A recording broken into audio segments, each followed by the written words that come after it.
Olá, este é o Dr. Todd Grant. Hoje vou analisar a entrevista de Joe Rogan com Mark Zuckerberg. Primeiro, vou olhar para o contexto, passar para um resumo da entrevista e, em seguida, oferecer minha análise. Mark Elliott Zuckerberg nasceu em 14 de maio de 1984 em White Plains, Nova York. Desde jovem, ele desenvolveu um interesse em programação de computadores e provou ser excepcionalmente talentoso neste domínio. Ele fez cursos de computação de nível superior durante o ensino médio. Enquanto frequentava Harvard em 2004, Mark começou a escrever código para um site de mídia social que se tornou o Facebook. Ele abandonou Harvard no segundo ano e se mudou para a Califórnia para seguir com o projeto. O Facebook foi um tremendo sucesso e cresceu rapidamente. Apesar de uma série de processos sobre a criação e propriedade do Facebook, Mark é o acionista controlador da Meta Platforms, que opera o Facebook. No momento deste vídeo, seu patrimônio líquido é de aproximadamente 211 bilhões de dólares. Em 10 de janeiro de 2025, o podcast Joe Rogan Experience lançou um episódio com Mark Zuckerberg. Joe entrevistou Mark por quase 3 horas. Aqui está um resumo da entrevista, muita coisa está parafraseada e a ordem de algumas informações foi ajustada. Joe Rogan começou a discussão abordando o tópico da censura. Mark falou sobre como o Facebook sofreu pressão para censurar conteúdo baseado em ideologia em 2 pontos distintos. Em 2016, com Donald Trump se tornando presidente, e em 2020, quando a pandemia de coronavírus-19 atingiu. Apesar de Mark acreditar que as redes sociais devam permitir o compartilhamento livre de conteúdo, ele confiou na mídia mainstream. Disseram-lhe que Donald Trump deve ter sido eleito devido à desinformação. Mark presumiu que aqueles que acreditavam nisso agiam de boa fé, mas se sentia desconfortável em decidir qual era a verdade.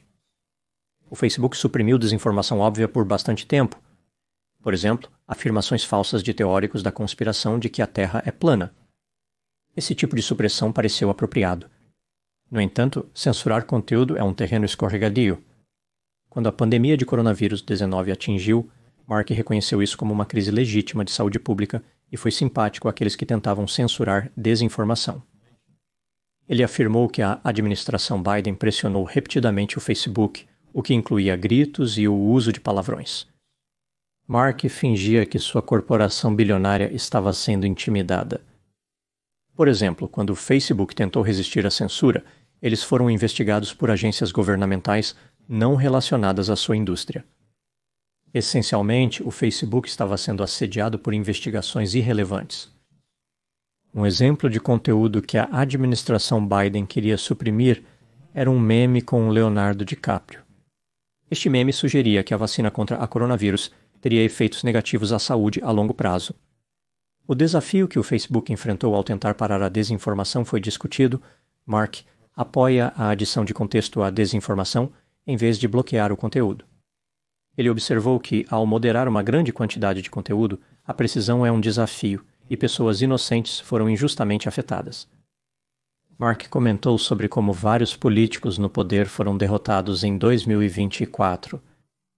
Foi um ano de mudança? O público não estava feliz. Mark está otimista sobre Donald Trump, observando que Donald quer que os Estados Unidos vençam e defenderia as empresas de tecnologia de ameaças internacionais. Então Donald protegeria o Facebook, entre outras empresas. Mark afirmou não confiar mais na mídia mainstream, crença que ele acredita ser compartilhada por muitos. Figuras tradicionais da mídia estão de saída. Criadores de conteúdo são as novas elites da mídia porque as pessoas os consideram autênticos. O público busca honestidade.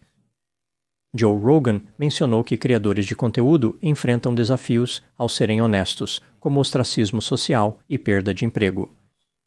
É cada vez mais difícil encontrar criadores de conteúdo que ofereçam opiniões honestas, independente das consequências. Mark falou sobre como é crítico impedir que o governo censure conteúdos. Isso jamais deve se repetir. Neste momento, Joe e Mark começaram a falar extensamente sobre artes marciais mistas. Ambos os homens têm muito interesse no tópico, mas a discussão deles foi bastante chata. Mark argumentou que a sociedade emasculou os homens e a agressão não é mais celebrada. Ele pareceu desaprovar o termo masculinidade tóxica. Os homens mudaram de assunto para arco e flecha. Eles falaram sobre jogos, realidade virtual, computação quântica, interfaces neurais e, por fim, inteligência artificial. Mark compartilhou sua opinião sobre a gestão da IA. Por exemplo, nenhuma empresa deveria controlá-la. Deveria sempre haver múltiplos programas de IA em competição. Ele acreditava que todos os humanos integrarão essa tecnologia e terão superpoderes. O resultado será mais tempo livre para atividades criativas. Joe Rogan estava preocupado que a IA se tornasse consciente e exterminasse a humanidade. Mark Zuckerberg não estava preocupado e ofereceu seu ponto de vista filosófico. Ele disse que uma pessoa é composta de inteligência, vontade e consciência. A IA só tem inteligência. Por que a IA se tornaria malvada? Mark argumentou que a IA não tem motivos para destruir humanos. Depois de oferecer algumas críticas sobre seu concorrente, Apple, como eles não são mais inovadores, Mark expressou preocupação sobre governos tentando acusar executivos de tecnologia de crimes. Ele não estava tão preocupado com a América porque os tribunais sempre foram justos e o Facebook tem sido em grande parte vitorioso. Perto do final da entrevista, Mark indicou que as empresas de tecnologia americanas deveriam liderar o mundo. Agora passando para a minha análise. Possivelmente, a parte mais significativa da aparição de Mark Zuckerberg no Joe Rogan Experience foi a discussão sobre censura. Mark mudou de equipe. Ele era um fã da administração Biden e seus esforços para censurar conteúdo, e agora apoia Donald Trump e seu empenho em proteger as empresas de tecnologia. Houve duas principais respostas à mudança de posição de Mark. A primeira é que Mark estava certo em fazer o que a administração Biden queria, porque a desinformação é destrutiva. Alguma censura é aceitável. Sua nova posição é inaceitável. A segunda resposta é o oposto. Mark errou ao ceder a Joe Biden. Sua posição atual é favorável. Mark percebeu o erro de seus caminhos. De certa forma, ninguém está satisfeito com Mark Zuckerberg. Ou ele era uma boa pessoa que se tornou má, ou ele era uma pessoa má que esperou muito para se tornar boa. O que eu acho que aconteceu neste caso? Isso é apenas uma teoria, minha opinião. Eu acho que o Facebook errou ao censurar conteúdo. Isso nunca deveria ter acontecido. A desinformação é destrutiva, mas suprimir a liberdade de expressão é ainda pior. Na entrevista com Joe Rogan, Mark Zuckerberg tentou fazer parecer que a administração Biden o intimidou a fazer algo que ele não queria fazer. Mark foi uma vítima. Ele censurou conteúdo indevidamente, mas o governo estava atacando seus funcionários com palavrões. O que Mark deveria fazer? Como alguém pode se posicionar contra palavrões? Quem poderia resistir a um ataque tão inovador? Mark admitiu ser simpático à missão do governo Biden. Ele sentiu que as preocupações deles eram legítimas. Acredito que Mark censurou o conteúdo porque concordou que deveria ser censurado. Ele afirmou que a censura era contra a sua visão do funcionamento das redes sociais. Mas tenho que me perguntar se isso é verdade. Mark realmente defendia a liberdade de expressão? Acredito que ele sabia que seu comportamento era errado, mas sua grandiosidade, arrogância e senso de direito o impulsionaram. Ele acreditava que era seu trabalho decidir qual discurso era publicado e qual discurso era suprimido. Não acredito que Mark foi intimidado pelo governo. Ao contrário, o governo era seu aliado. Isso é algo que eles fizeram juntos? Mark acha que pode ir ao Joe Rogan, pedir desculpas e dizer que aprendeu a lição para seguir em frente. Ele culpou a administração Biden pelas ações tomadas pelo Facebook, uma empresa que ele controla. Além disso, Mark agora desconfia da mídia mainstream e valoriza os criadores de conteúdo que defendem o que acreditam, como o tipo de criadores de conteúdo que ele teria suprimido apenas alguns anos atrás. Após anos censurando criadores, Mark agora os apoia. Ele é como o melhor amigo deles. Parece que o Mark só queria estar no time vencedor. Com a posse de Donald Trump, Mark mudou sua posição. Ele se moverá conforme o vento soprar a fim de defender sua empresa. Isso é enorme fortuna. Mark foi ao Joe Rogan tentar convencer as pessoas a perdoá-lo, enquanto culpava o governo por seu mau comportamento. Ele não teve sucesso. Eu não acho que Mark se ajudou de forma alguma com essa entrevista. Mesmo sendo simpático e identificável na maior parte da entrevista, sua rotina de fazer-se de vítima não foi cativante. Além disso, seu relato sobre como ele notou os prejuízos de suas ações não convenceu. Mark não parecia autêntico, o que ironicamente é uma característica que ele supostamente valoriza.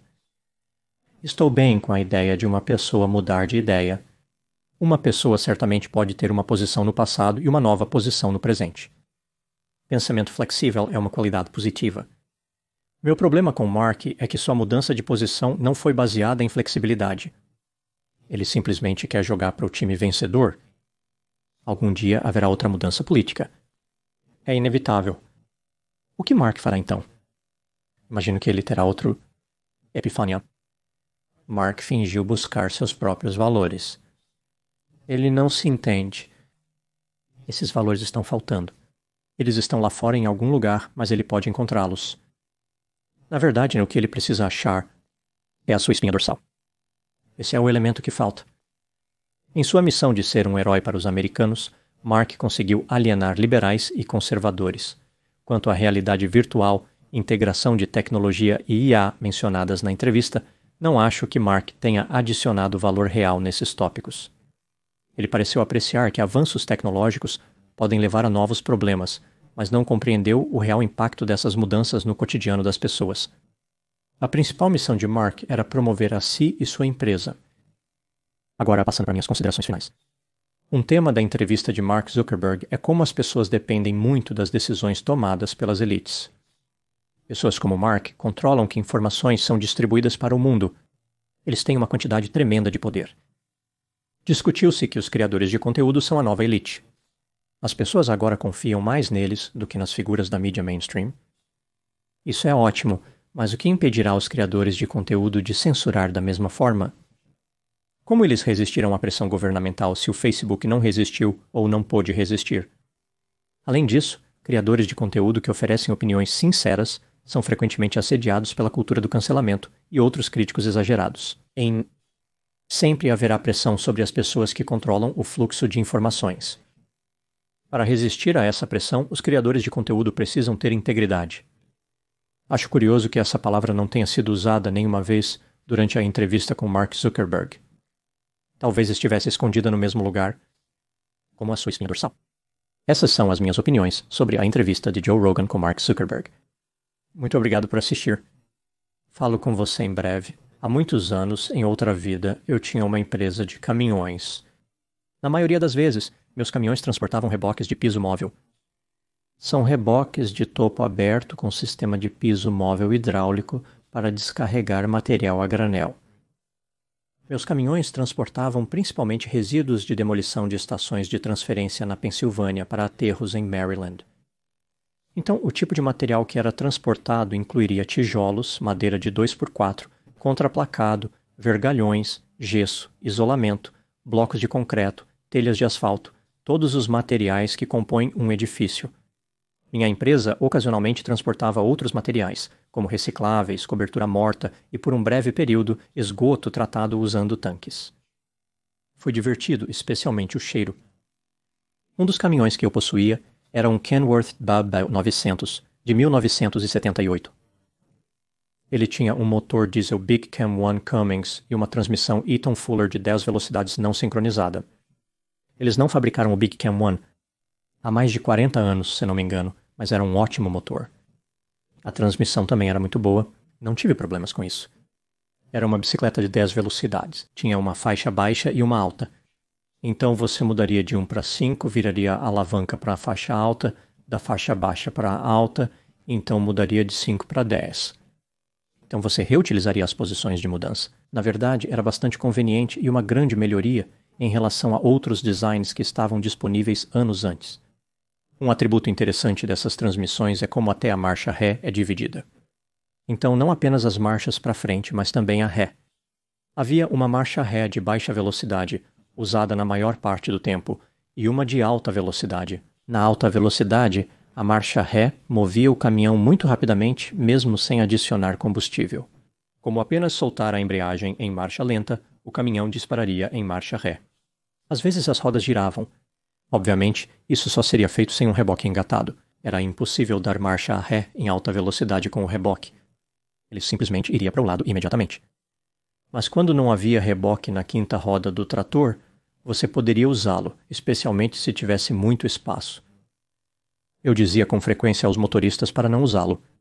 Parecia não fazer sentido.